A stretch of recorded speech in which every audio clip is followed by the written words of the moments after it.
$1.3 billion. That's what the smartest investors on the planet poured into a single AI startup in 2023. So why did it disappear 12 months later?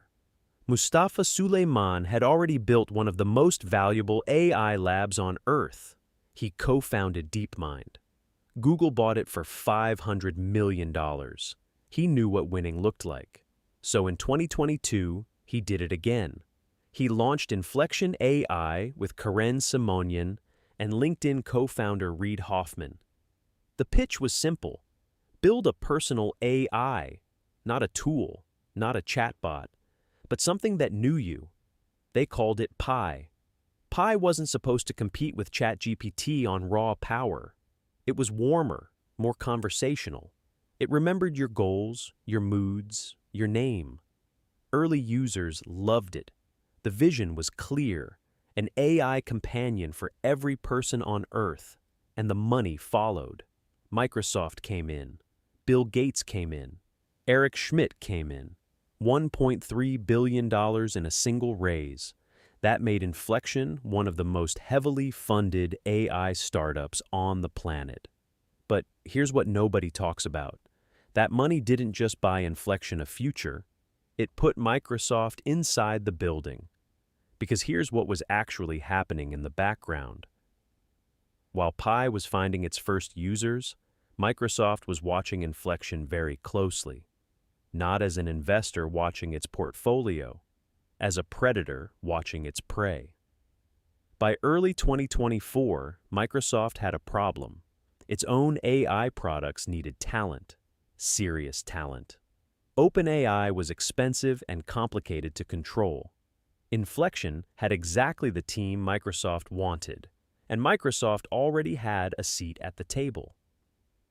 What happened next changed the rules of the entire AI industry.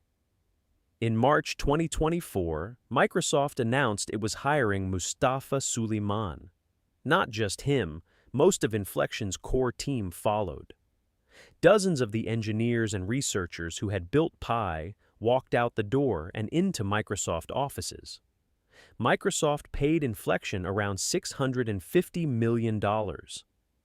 They called it a licensing deal for Inflection's technology. But licensing deals don't take the CEO. They don't take the research team. They don't take the engineers. What Microsoft did wasn't a licensing deal. It was a dismantling, structured carefully enough to avoid triggering merger review.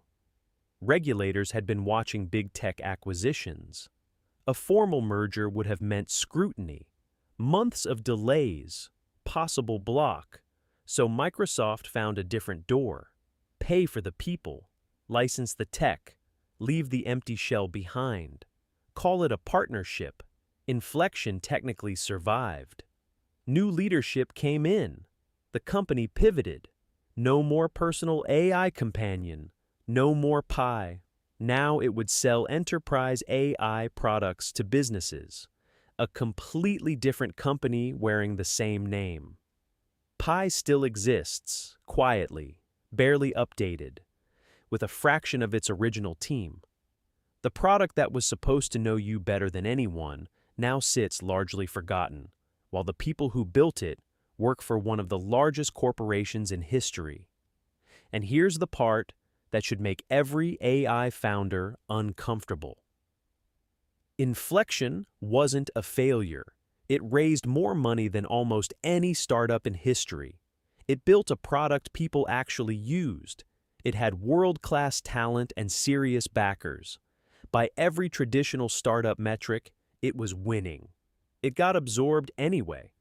Because what Inflection discovered, too late, is that taking $1 billion from Microsoft didn't make it a partner. It made it an option Microsoft could exercise whenever it decided the talent was worth more inside the building than outside it. Anthropic took money from Google and Amazon. Character.ai took money from Google. Cohere took money from Oracle.